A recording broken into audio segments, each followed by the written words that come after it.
जो operating system है उसकी थर्ड यूनिट पे देख लेते हैं। तो ये जो यूनिट है पूरी डेडलॉक पर डिपेंड है। डेडलॉक से रिलेटेड क्वेश्चन पूछे जाएंगे और ये जो क्रिटिकल सेक्शन से रिलेटेड क्वेश्चन है। तो दो टॉपिक ही इसमें इंपॉर्टेंट है, इस पर सारी पूरी यूनिट बेस्ड है।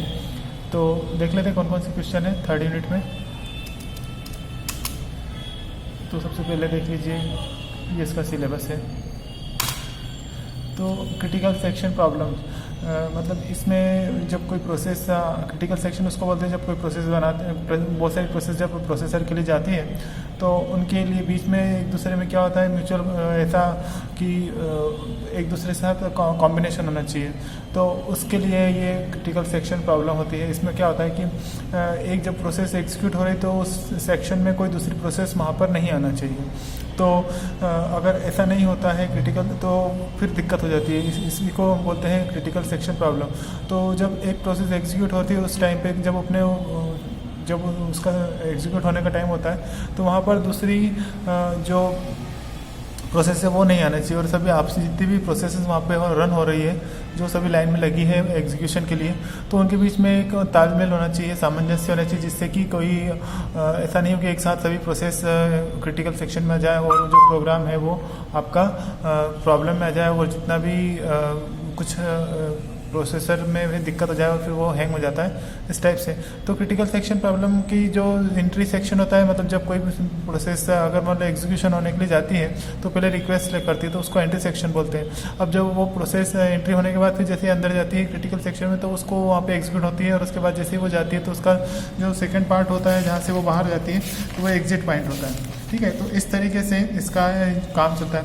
तो क्रिटिकल सेक्शन में एक एंट्री होती है जब रिक्वेस्ट ली जाती है। क्रिटिकल सेक्शन में जब आपको वर्क होता है तो क्रिटिकल सेक्शन में रहता है और इस बात का ध्यान रखा जाता है कि जब एक प्रोसेस क्रिटिकल सेक्शन में हो रही है तो कोई दूसरी प्रोसेस वहाँ पर ना जाए। ठीक है, और बाकी की जितने भी प्रोसेस हैं उनके बीच में सब में तालमेल बना रहे और इस तरीके की कंडीशन ना बने कि क्रिटिकल सेक्शन में बहुत सारी प्रोसेस एक साथ आ जाए।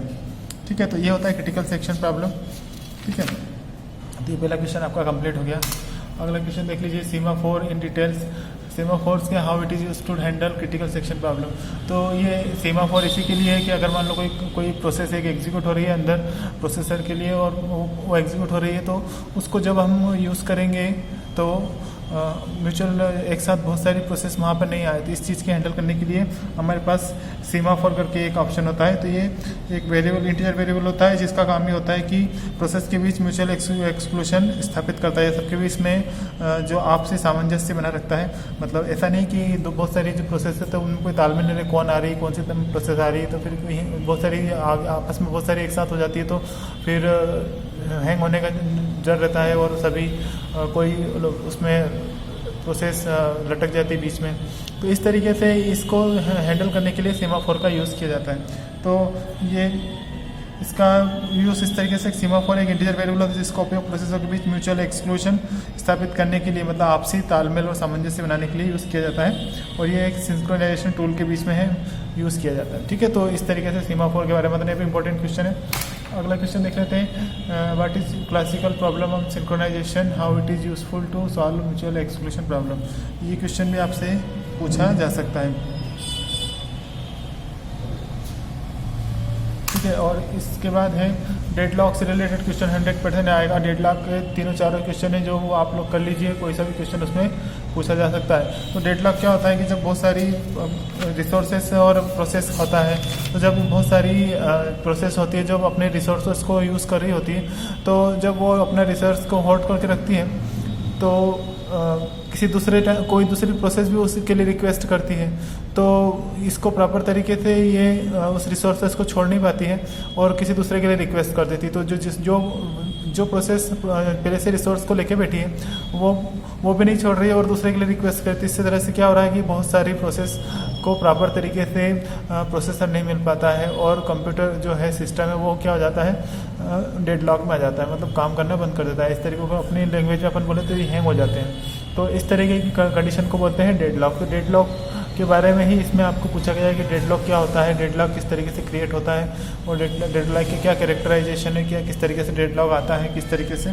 तो इसके बारे में आपको बताना है। मतलब जिसके पास जो रिसोर्सेस है पहले से वो ऑक्यूपाइड करके बैठा है और वो दूसरे के लिए रिक्वेस्ट कर रहा है दूसरे रिसोर्सर के लिए, तो उसी बीच कोई दूसरी प्रोसेस भी जो ये होल्ड करके बैठे रिसोर्सेस को रिक्वेस्ट करती है तो ये ना ये अपना काम कंप्लीट कर रहा है ना रिसोर्स को छोड़ रहा है, तो कंडीशन ये बनेगी कि ये वाले रिसोर्सेज फ्री नहीं हो पाएंगे, तो दिक्कत आएगी। फिर सभी जितने भी रिसोर्सेज हैं वो सभी फ्री नहीं हो पाएंगे, मतलब सामने वाला जो रिसोर्सेज लेके बैठा है वो दे नहीं रहा है, वो दूसरे के लिए रिक्वेस्ट कर रहा है, वो उधर से दूसरा भी ऐसे ही कि वो इस पे कंप्लीट नहीं हो रहा है और ज़बरदस्ती के रिसोर्सेज की मांग कर रहा है, तो इस तरीके की कंडीशन हो जाती है डेडलॉक। तो आपको इस बात का ध्यान रखना, डेडलॉक में मतलब कंप्यूटर रिसोर्सेज और प्रोसेस के बीच में जो प्रॉपर तरीके से तालमेल ना होने की वजह से, प्रॉपर तरीके से उसको छोड़ना रिलीज नहीं होने की वजह से क्या होता है कि ये हैंग होने की कंडीशन बन जाती है। तो ये डेडलॉक किस तरीके से आता है। डेडलॉक से रिलेटेड ये क्वेश्चन बहुत इंपॉर्टेंट है, ये मेथड बताइए डेडलॉक को हैंडलिंग करने की। क्वेश्चन को घुमा फिरा के चारों को अलग करके बता सकता है, या इकट्ठा भी पूछ सकता है, या कोई एक पॉइंट इसमें से पूछ सकता है।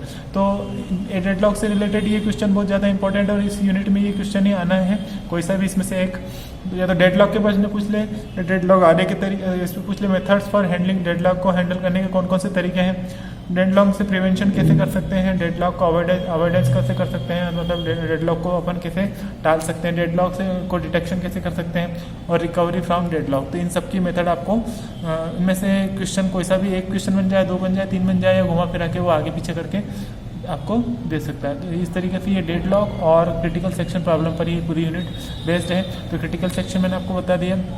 क्रिटिकल सेक्शन ऐसा सेक्शन जहाँ पर बहुत सारी प्रोसेस जाती है एग्जीक्यूट होने के लिए, लेकिन एट ए टाइम पे केवल एक ही प्रोसेस एग्जीक्यूट होती है, बाकी की सब प्रोसेस वहाँ पर बाहर होती है। पहले वो रिक्वेस्ट करती है तो वो एंट्री सेक्शन, जब वो एग्जीक्यूट होने के प्रोसेस में होती है तो उसको सेकंड वाला सेक्शन जो जिसमें क्रिटिकल जिसमें वो एग्जीक्यूट होती रहती है, और जो बाहर होने वाला सेक्शन होता है वो एग्जिट सेक्शन होता है। तो एक साथ बहुत सारी प्रोसेस जब अंदर जाती है तो हम एक को ही अलो करते हैं, ठीक है। तो ये होता है हमारा क्रिटिकल सेक्शन प्रॉब्लम। और दूसरा डेडलॉक मतलब जब कोई बहुत सारी प्रोसेस अपने अपने रिसोर्सेज लेके बैठी हैं और वो प्रॉपर तरीके से रिसोर्सेज को छोड़ नहीं रही है ताकि वो कोई उसको दूसरा भी यूज़ कर सके, तो कंडीशन ये बन जाती है कि वो खुद अपना काम कर ही रही है, उसी से दूसरे ने उसी के लिए रिक्वेस्ट कर डाली तो इसमें हैंग होने के चांसेस हो जाते हैं। तो इस तरीके की कंडीशन को हम डेडलॉक बोलते हैं। सिस्टम काम करना बंद कर देता है क्योंकि कोई भी प्रॉपर तरीके से रिस्पांस नहीं कर पा रहा, कोई ना रिसोर्सेज छोड़ रहा है ना कोई किसी को रिसोर्सेज अलॉट कर रहा है। तो इससे क्या होगा, उलझन की स्थिति बन जाएगी। और ये क्रिटिकल सेक्शन को तोड़ने को बारे में है, तो इसमें डेडलॉक से रिलेटेड चीज़ें हैं आपको, तो ये क्वेश्चन एग्जाम में पूछा जा सकता है, ठीक है। तो इस तरीके से ये यूनिट आपका कंप्लीट होता है। तो आप अच्छे से इसमें जितना चाहे उतना आप लिख सकते हैं। अगर आपको ये अच्छा लगा तो आप लाइक, कमेंट और सब्सक्राइब जरूर करिएगा। थोड़ी देर में अगली 4th और 5th यूनिट भी आ जाएगी। Thank you for watching.